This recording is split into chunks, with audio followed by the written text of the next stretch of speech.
Last lecture में हमने जाना था स्प्रिंकलर इरिगेशन क्या होता है, उसके वर्किंग प्रिंसिपल्स, कंपोनेंट्स और उसके एडवांटेजेस और लिमिटेशंस के बारे में। आज के इस लेक्चर में हम स्प्रिंकलर इरिगेशन को थोड़ा और डिटेल में पढ़ेंगे और स्प्रिंकलर इरिगेशन के कुछ न्यूमेरिकल्स को सॉल्व करेंगे।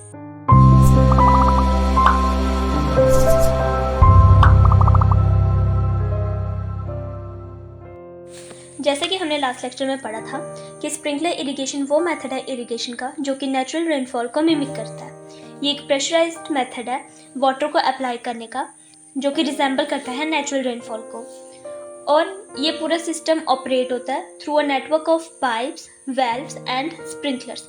इसमें जो वाटर है उसे रिलीज करते हैं स्मॉल डायमीटर नोजल से जो कि एक फाइन स्प्रे की तरह इरिगेट करता है पूरी सॉइल को।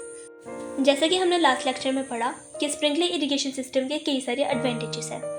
हम स्प्रिंकलर इरिगेशन सिस्टम की मदद से वाटर का प्रॉपर यूटिलाइजेशन करके विदाउट एनी वेस्टेज अपनी क्रॉप की यील्ड को इन्हांस कर सकते हैं। साथ ही में ये एक ऐसा सिस्टम है जिसे हम हर एक सॉइल टाइप में यूज़ कर सकते हैं। एग्रीकल्चर, लैंडस्केप या फिर कोई भी एरिया जहाँ पर कंट्रोल वाटर डिस्ट्रीब्यूशन एसेंशियल है, ये एक इजीली सुटेबल मेथड है इरिगेशन का। Purpose of sprinkler irrigation system.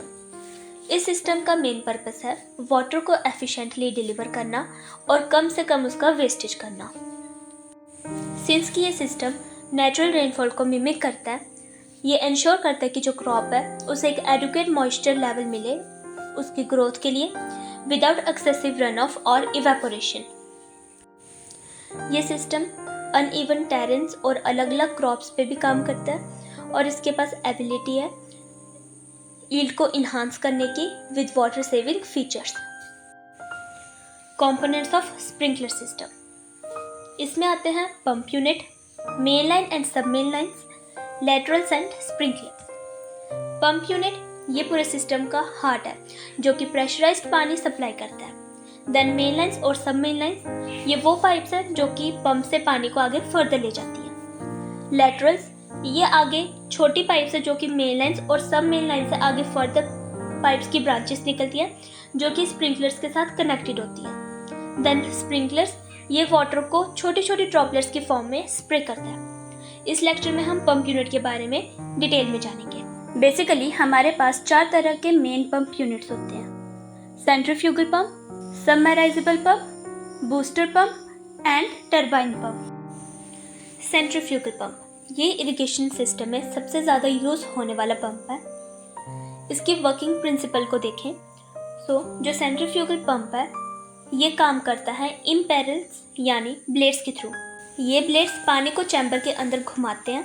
जब इम्पेरल फास्ट रोटेट करता है तो वो एक सेंट्रीफ्यूगल फोर्स को क्रिएट करता है जो कि पानी को बाहर की तरफ पुश करता है। ये पंप इरिगेशन के लिए बहुत यूज़फुल होते हैं।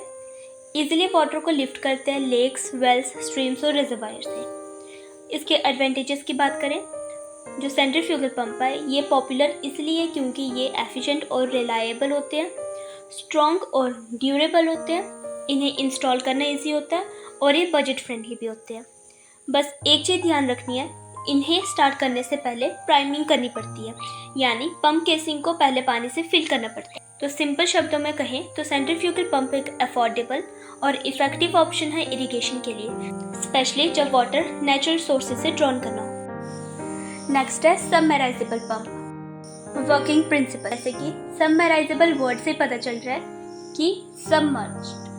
जो सबमर्सिबल पंप है ये पूरे के पूरे पानी के अंदर इंस्टॉल होते हैं। ये सेंट्रीफ्यूगल पंप से अलग होते हैं क्योंकि इन्हें प्राइमिंग की ज़रूरत नहीं होती।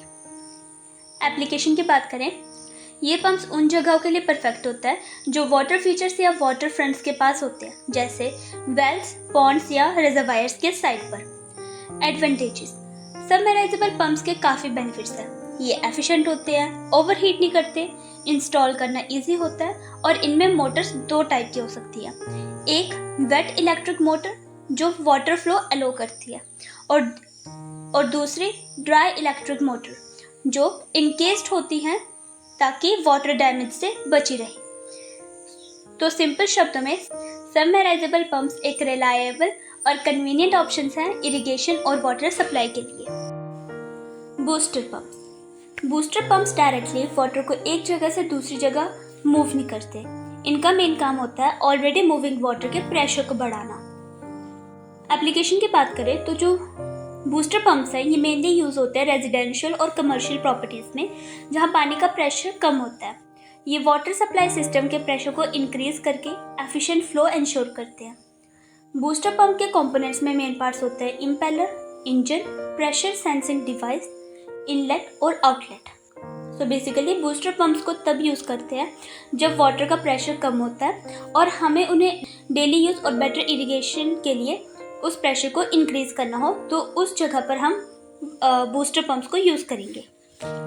Last is turbine pumps. Working principle. So जो टरबाइन पंप है ये पानी के अंदर सबमर्ज्ड होता है और जो मोटर इसके साथ अटैच्ड होती है वो अबव द ग्राउंड होती है, और मोटर और टरबाइन पंप आपस में जुड़े होते हैं with the help of shaft, और इसी शाफ्ट की मदद से जो मोटर है वो टरबाइन पंप को सिग्नल देता है, फिर फर्दर इम्पेलर्स की मूवमेंट पंप के अंदर स्टार्ट हो जाती है। एडवांटेजेस। टरबाइन पंप्स क्वाइटली काम करते हैं, हाई वाटर प्रेशर जनरेट करते हैं और इन्हें प्राइमिंग की ज़रूरत भी नहीं होती है। प्राइमिंग की ज़रूरत सिर्फ सेंट्रीफ्यूगल पंप को होती है। लेकिन इसमें एक चीज़ ध्यान देने वाली है कि जो टरबाइन पंप्स है इनकी कॉस्ट हाई होती है और इनके इंस्टॉलेशन और रिपेयरिंग भी थोड़ा चैलेंजिंग होता है। तो ओवरऑल टरबाइन पंप एक स्ट्रॉन्ग और रिलायबल ऑप्शन है जब हमें हाई प्रेशर इरिगेशन सिस्टम की ज़रूरत होती है। अब तक हमने पंप यूनिट के बारे में जितना भी अब तक पढ़ा उसे एक बार फिर से रिकॉल कर लेते हैं। Alright, let's break down pumps you probably see everywhere but never really think about. I'm talking 4 big types. Centrifugal picture, a spinning disc flinging water outwards, kind of like when you spin a wet tennis ball. These pumps are super common, simple and reliable, moving water in your house, in your car, or massive city water supplies. Now take that idea and throw it underwater. That's a submersible pump. It sits right in the liquid and pushes water up, not sucking from the surface. Heroes during floods, in wells, anywhere deep down below. Next, booster pumps. Imagine your water pressure at home is sad drizzle instead of a power shower. Booster pumps crank up the pressure, get water to every corner of a tall building or out to your garden hose far away. Last, but not least, turbine pumps. Powerhouses for deep wells, massive irrigation systems. Spinning blades like a jet engine shoot water straight up from really deep underground. So, whether you're fighting a flood, watering a field, or craving a good shower, there's a pump doing the heavy lifting behind the scenes. Next time you turn on a tap, appreciate the science pushing that water through. So we have basically 3 types of sprinkler on the basis of precipitation rate: low volume sprinklers, medium volume sprinklers and large volume sprinklers, और जिन्हें हम rain guns कहते हैं। Low volume sprinklers, इनका precipitation rate 13 mm per hour से कम होता है। ये छोटे एरिया या सेंसिटिव क्रॉप्स के लिए यूजफुल होते हैं जहां पानी की रिक्वायरमेंट कम होती है। देन जो मीडियम वॉल्यूम स्प्रिंकलर्स है इनका प्रेसिपिटेशन रेट 13 mm से 25 mm पर आवर के बीच होता है। ये जनरल इरिगेशन के लिए यूज होते हैं और क्रॉप्स को बैलेंस पानी देते हैं। Last is large volume sprinklers और रेन गन्स। इनका precipitation rate more than 25 mm per hour होता है। इन्हें लार्ज फील्ड्स, पास्चर्स और हाई वाटर डिमांडिंग क्रॉप्स के लिए यूज किया जाता है। जो ये रेन गन्स होती है ये एक ही बार में लार्ज एरिया को कवर कर लेती है। अब हम बात करेंगे वेटिंग पैटर्न इन स्प्रिंकलर्स। एक सिंगल स्प्रिंकलर का वेटिंग पैटर्न ज़्यादा यूनिफॉर्म नहीं होता है, इसलिए स्प्रिंकलर्स को ओवरलैप करके लगाया जाता है ताकि पानी इवनली डिस्ट्रीब्यूट हो पूरे फील्ड में। जैसे कि हम इस इमेज की मदद से भी स्प्रिंकलर का स्प्रे पैटर्न समझ सकते हैं। हर स्प्रिंकलर का एक सर्कुलर स्प्रे पैटर्न होता है। अगर ये सर्कल्स एक दूसरे को ओवरलैप नहीं करेंगे तो फील्ड में कहीं पर ज़्यादा पानी होगा तो कहीं पर कम। इसलिए हमेशा प्रेफर किया जाता है कि ओवरलैपिंग पैटर्न में स्प्रिंकलर्स को लगाया जाए। स्प्रिंकलर्स की यूनिफॉर्मिटी को अफेक्ट करने वाले कुछ फैक्टर्स हैं जैसे कि विंड स्पीड, वाटर प्रेशर और स्प्रिंकलर स्पेसिंग। अगर हवा तेज होगी तो जो स्प्रिंकलर का स्प्रे पैटर्न है वो डिस्टॉर्ट हो जाता है। वहीं अगर वाटर का प्रेशर लो होगा तो जो ड्रॉपलेट्स है वो बड़े होंगे और दूर जाकर गिरेंगे स्प्रिंकलर से, और अगर हाई प्रेशर होगा तो जो ड्रॉपलेट्स है वो छोटे होंगे और वो स्प्रिंकलर के पास में गिरेंगे। जैसे कि इस इमेज की मदद से भी हम समझ सकते हैं कि जो पास में गिर रहे हैं वाटर ड्रॉपलेट्स उनका वाटर प्रेशर हाई है और जो दूर जाकर गिर रहे हैं उनका वाटर प्रेशर लो है। देन स्प्रिंकलर स्पेसिंग, अगर सही स्पेसिंग होगी तो पूरे फील्ड की कवरेज अच्छी होगी, यानी डिस्ट्रीब्यूशन पैटर्न में जो वाटर का डेप्थ है वो स्प्रिंकलर के पास ज़्यादा होगा और दूर जाके ग्रेजुअली कम होता जाएगा। इस इमेज में भी क्लियरली बता रहे हैं कि जो वाटर का डेप्थ है वो स्प्रिंकलर के पास ज़्यादा है और जैसे जैसे हम स्प्रिंकलर से दूर जा रहे हैं वाटर की डेप्थ कम होती जा रही है। इसलिए अगर हम ओवरलैपिंग पैटर्न में स्प्रिंकलर्स को लगाएंगे तो जो वाटर का डेप्थ है वो पूरी फील्ड में इवन होगा। तो अगर हमें स्प्रिंकलर सिस्टम से यूनिफॉर्म वाटर सप्लाई चाहिए तो उसके लिए स्पेसिंग, प्रेशर और विंड कंडीशन को ध्यान में रखना ज़रूरी है। स्प्रिंकलर इरिगेशन में दो टर्म्स यूज़ होती हैं, यूनिफॉर्मिटी कोफिशिएंट और दूसरी है एफिशिएंसी ऑफ इरिगेशन। अब इन दोनों टर्म्स का क्या मतलब है वो समझते हैं। यूनिफॉर्मिटी कोफिशिएंट ये बताता है कि वाटर फील्ड में कितना इवनली डिस्ट्रीब्यूट हुआ है, मतलब हर एरिया को बराबर पानी मिला है या नहीं। अगर स्प्रिंकलर्स की स्पेसिंग, नोजल साइज और विंड कंडीशन सही हो तो यूनिफॉर्मिटी बेटर होती है। देन एफिशिएंसी ऑफ इरिगेशन, ये इस बात को मेजर करता है कि क्रॉप्स ने अप्लाइड वाटर को कितना इफेक्टिवली यूज़ किया है, मतलब सिर्फ वाटर सप्लाई नहीं बल्कि वो पानी कितना क्रॉप के ग्रोथ के लिए यूटिलाइज हुआ है। जो यूनिफॉर्मिटी कोफिशिएंट है वो वाटर के डिस्ट्रीब्यूशन को बताती है और जो एफिशिएंसी ऑफ इरिगेशन है वो वाटर के यूटिलाइजेशन को बताती है। दोनों का पर्पस है इरिगेशन को ज़्यादा इफेक्टिव और वाटर सेविंग बनाना। यूनिफॉर्मिटी कोफिशिएंट की डेफिनेशन को देख लेते हैं। So the uniformity coefficient quantifies how evenly water is distributed by sprinkler system across an irrigated area. और इसका मेन पर्पस यही है कि चेक करना कि इरिगेशन सिस्टम का वाटर एप्लीकेशन कितना कंसिस्टेंट है। अगर यूनिफॉर्मिटी कोफिशिएंट कम है तो इसका मतलब है कि पानी अनइवन डिस्ट्रीब्यूट हो रहा है और सिस्टम में इम्प्रूवमेंट की ज़रूरत है। फैक्टर्स जो यूनिफॉर्मिटी कोफिशिएंट को अफेक्ट करते हैं वो हैं pressure, nozzle size, sprinkler spacing and wind condition. Nozzle छोटी या बड़ी होने पर पानी के ड्रॉपलेट्स और उनका स्प्रेड चेंज हो जाता है और स्प्रिंकलर को सही डिस्टेंस पर लगाना बहुत इंपॉर्टेंट है यूनिफॉर्मिटी के लिए। विंड कंडीशन की बात करें तो हवा का फ्लो पानी के स्प्रे पैटर्न को डिस्टॉर्ट कर देता है और यूनिफॉर्मिटी रिड्यूस हो जाती है। सो जो यूनिफॉर्मिटी कोफिशिएंट है वो जितनी ज़्यादा होगी उतना इरिगेशन का पानी इवनली डिस्ट्रीब्यूट होगा और क्रॉप्स को बेटर ग्रोथ के लिए मॉइस्चर मिलेगा। यूनिफॉर्मिटी कोफिशिएंट का एक फॉर्मूला है जो यूनिफॉर्मिटी कोफिशिएंट को कैलकुलेट करने के लिए यूज़ होता है। फॉर्मूला है CU is equals to 100 bracket में 1 minus summation x divided by n into m। इसमें जो CU है वो रिप्रेजेंट करे यूनिफॉर्मिटी कोफिशिएंट को, m है average value of all observations यानी average application rate in millimetres, and total number of observation points को रिप्रेजेंट कर रही है जहां हमने मेजरमेंट्स लिए हैं, and x is the deviation of each observation from the average application rate और ये मिलीमीटर में होती है। इस फॉर्मूले का पर्पस है इरिगेशन सिस्टम के वाटर डिस्ट्रीब्यूशन के यूनिफॉर्मिटी चेक करना, और ये फॉर्मूला एक मैथमेटिकल वे है स्प्रिंकलर इरिगेशन की परफॉर्मेंस को चेक करने का। जो ये वैल्यूज़ है ये हमें अच्छे से तब समझ आएगी जब हम इस पे एक क्वेश्चन सॉल्व करेंगे। इस क्वेश्चन में हम यूनिफॉर्मिटी कोफिशिएंट को कैलकुलेट करेंगे। फील्ड टेस्ट एक स्क्वायर प्लॉट पे किया गया है जिसमें 4 स्प्रिंकलर्स कॉर्नर पे लगाए गए हैं। स्प्रिंकलर्स के नोजल का साइज हमें गिवन है, प्रेशर, फिर स्प्रिंकलर्स के बीच की स्पेसिंग भी हमें गिवन है और बाकी भी इंपॉर्टेंट डेटा ऑलरेडी गिवन है। टेबल में जो वैल्यूज़ दी गई है वो फील्ड के डिफरेंट पॉइंट्स पर वाटर एप्लीकेशन डेप्थ को रिप्रेजेंट कर रही है। इस क्वेश्चन को सॉल्व करने के लिए सबसे पहले हम 2 कॉलम्स बनाएंगे। पहले कॉलम में हम ऑब्जर्वेशंस लिखेंगे और दूसरे में सबमिशन x की वैल्यूज़ लिखेंगे।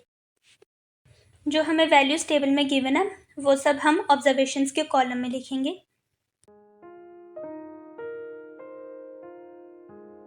देन इन सब वैल्यू को ऐड करेंगे और एडिशन करने के बाद जो हमारे पास वैल्यू आ रही है वो है 178। अब इसे डिवाइड करेंगे 21 से और ये 21 नंबर आया है कि टोटल कितनी वैल्यूज है। टोटल हमें 21 वैल्यूज गिवन थी। 178 डिवाइडेड बाय 21, इससे हमें ऑब्जर्वेशन का एवरेज निकल जाएगा। और जो ये 21 है ये n को रिप्रेजेंट करेगा। अब m की वैल्यू हमारी आएगी 178 डिवाइडेड बाय 21 जो कि है 8.5। इसी तरह से अब हम समीशन x की वैल्यूज लिखेंगे। x की वैल्यू यहाँ पे कैलकुलेट होगी। जो m की वैल्यू आई है हमारे पास 8.5, उसमें से हम ऑब्जर्वेशन की वैल्यू को सब्ट्रैक्ट करेंगे। जैसे कि 8.5 माइनस 8.1 जो कि है 0.4 वैल्यू आ रहा है। सिमिलरली 8.5 माइनस 8.9 0.4 आ रही है फिर से वैल्यू। इसी तरह से हम सभी ऑब्जर्वेशंस की x की वैल्यू निकाल लेंगे। जब हमारे पास हर एक ऑब्जर्वेशन पॉइंट की x की वैल्यू आ जाएगी, फिर हम इन सब वैल्यूज को ऐड करेंगे। जो समीशन साइन है उसका मतलब एडिशन ही होता है। तो इन सब वैल्यूज को ऐड करेंगे तो जो हमारे पास टोटल x की वैल्यू आएगी वो है 17.7। अब हमारे पास m की वैल्यू भी आ गई, n की भी और समीशन x की भी। अब इन वैल्यूज को हम फॉर्मूला के अंदर पुट करेंगे। फॉर्मूला है CU is equals to 100 1 minus summation x upon m into n। अब हम इस फॉर्मूला में वैल्यूज पुट करेंगे। 100 ब्रैकेट 1 माइनस समीशन x की वैल्यू 17.7 डिवाइडेड बाय m की वैल्यू आई है 8.5 इंटू n है 21। अब इन वैल्यूज को हम सिंपल मैथमेटिक्स यूज करके सॉल्व कर लेंगे।